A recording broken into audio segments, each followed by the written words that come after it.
Hey there, just a heads up, this episode of the Judo Science Podcast was created with help from AI. Some of the voices you'll hear are synthetic, but the ideas come from real research and real judo.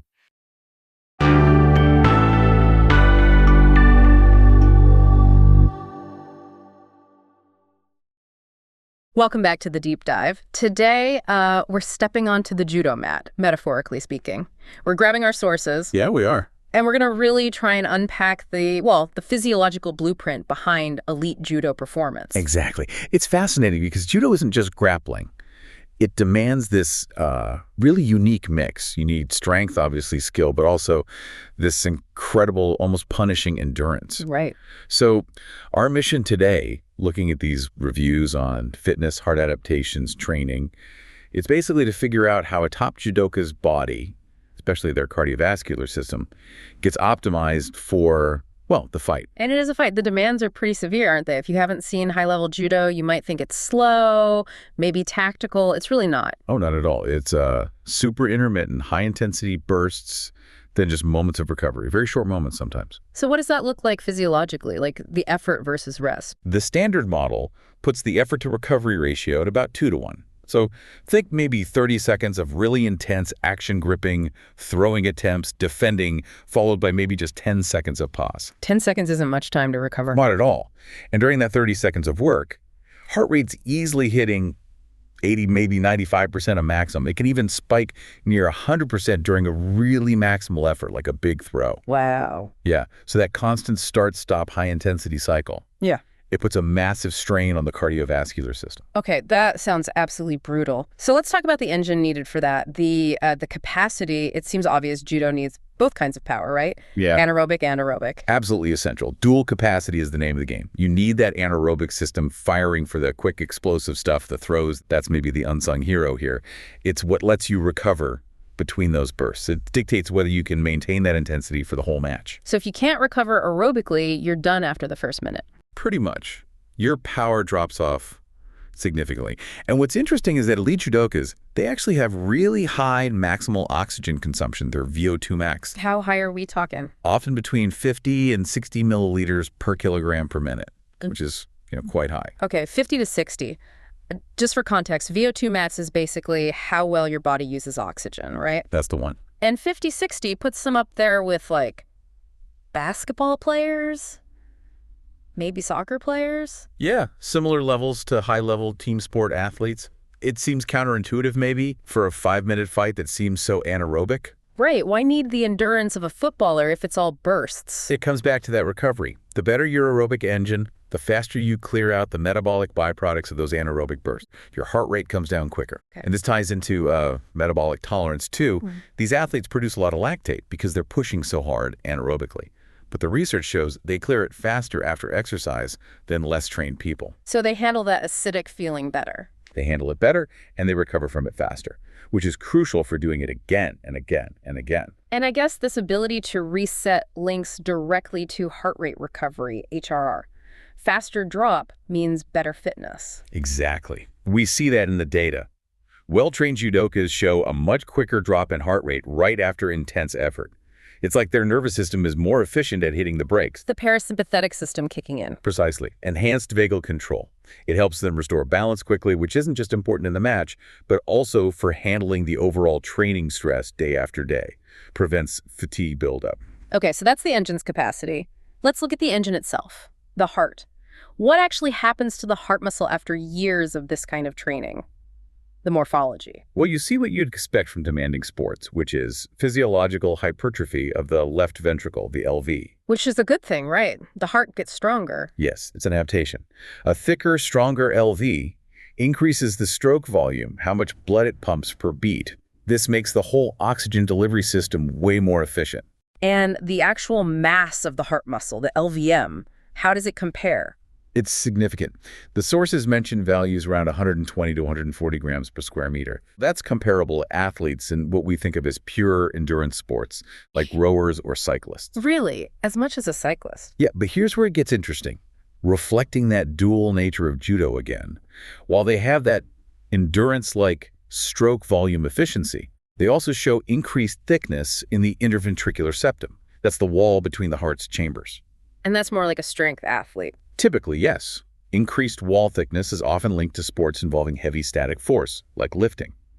So the judoka's heart seems adapted to handle both the dynamic cardio load and the static isometric strain from all that gripping and pulling. It's a hybrid adaptation. Okay, hold on. Because this is where one of the sources dropped a real bombshell, particularly looking at female elite judokas. Yes. This is a key finding. The traditional view, the Morgan-Roth hypothesis, basically said strength sports lead to concentric, hypertrophy, thicker walls, right? That was the general expectation, yes. Pressure overload leads to thicker walls. But the data on elite female judokas, it challenged that directly. It really did. Instead of just thicker walls, a significant study found that I think it was 88.9% of the elite women showed cardiac remodeling that trended towards chamber dilatation, eccentric hypertrophy. So their heart chambers were getting bigger, more volume, like an endurance athlete, not just thicker walls like a powerlifter? Exactly. More volume increase, bigger end diastolic and systolic volumes compared to controls. Why? Why would the female athletes show this more endurance-type adaptation compared to the males who seemed more mixed? Any ideas? It's a critical point. It suggests that for these female athletes, the continuous dynamic nature of the judo training, that high-intensity effort followed by brief recovery, repeated constantly, might be the dominant stimulus driving the long-term heart shape. So the need for high cardiac output repeatedly overrides the static strength component in terms of how the heart remodels. That seems to be the implication. It appears their hearts prioritize volume efficiency to meet those rapid, repeated demands, perhaps more so than focusing purely on generating pressure against resistance. It's a huge deal for understanding gender-specific adaptations and, frankly, for medical screening. Shows we can't just generalize. Absolutely crucial. Wow. Okay, beyond the heart muscle itself, what about the blood vessels? Does judo training help there too? Definitely. There are clear vascular benefits. That chronic exposure to high-intensity intervals, it leads to better vascular health overall. Like lower blood pressure? Typically, yes. Judokas tend to have lower resting blood pressure compared to sedentary folks, partly due to increased arterial elasticity. Their arteries are more flexible. Okay. And the training also seems to improve endothelial function, the lining of the blood vessels, and boost nitric oxide production.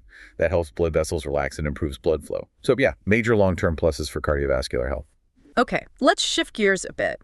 We've talked about the engine and its fuel. What about the control system, the autonomic nervous system, and maybe the overall body structure? You mentioned heart rate recovery. What about heart rate variability, HRV? Right, HRV. It's a really valuable marker.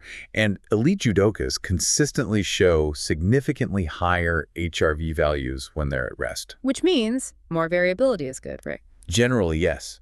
In this context, it indicates a strong dominance of the parasympathetic nervous system, the rest and digest system, or vagal tone. And why is that good for an athlete? Well, high vagal tone means they're better at managing stress, physiologically speaking.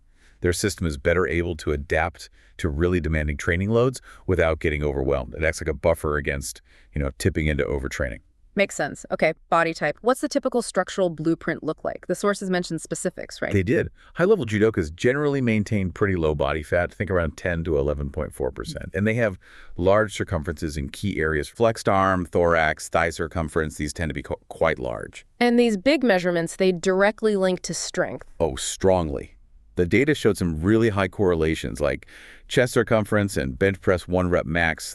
Wow, so bigger means stronger, period. In terms of absolute strength, yes. These athletes are incredibly powerful. The raw strength numbers are huge. But there's always a but, isn't there? Does being the absolute strongest guy always win, especially at the very top level? And that's the crucial catch. While bigger means more absolute strength, the studies found that these physical size variables often didn't clearly separate the very, very best, like the A team versus the B or C reserves, especially when you looked at strength relative to body weight. Okay, unpack that. So among the elite, maybe everyone's already strong enough. That seems to be it. Once you reach that elite threshold, sheer maximal strength becomes less of a differentiator. Everyone is strong. So being, say, 10% stronger doesn't help if you're also 10% heavier, maybe. Exactly. The winning factors shift more towards endurance, technique, speed, that recovery power we talked about.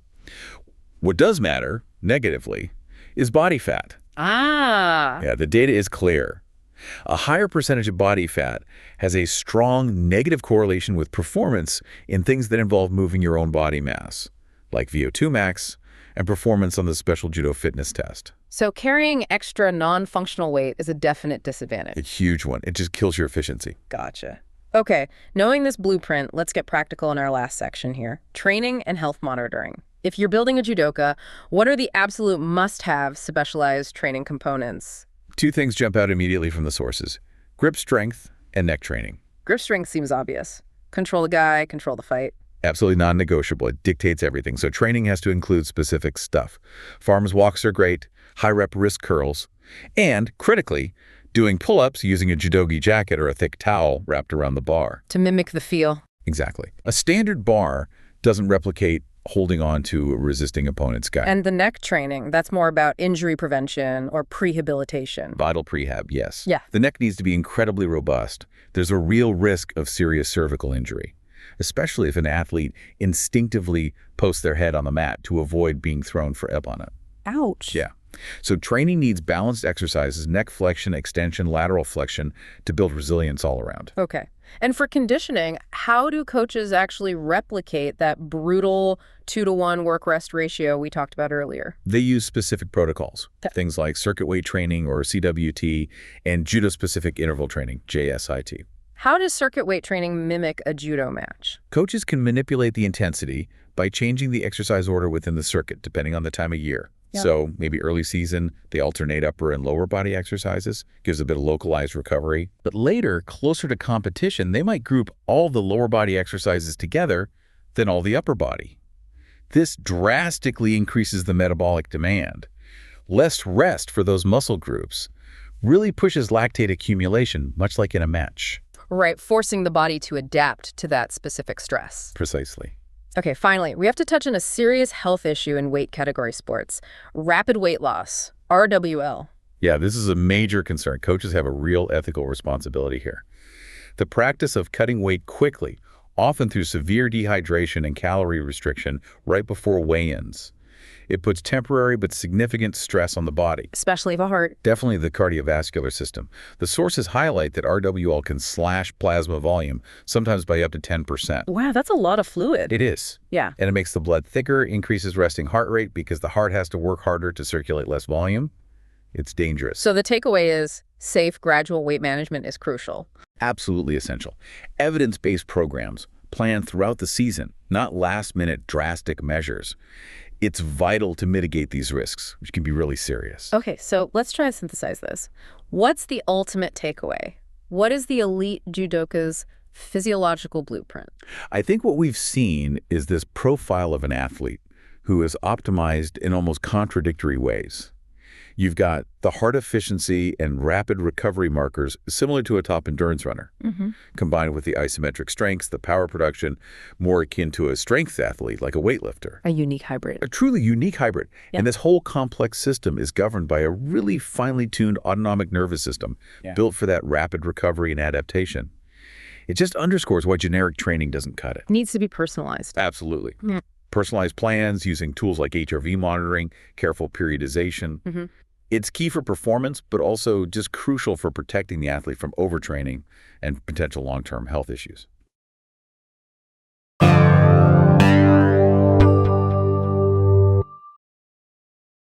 Next time on the Judo Science Podcast, episode 24, Judo High Intensity, which training method yields the best performance gains?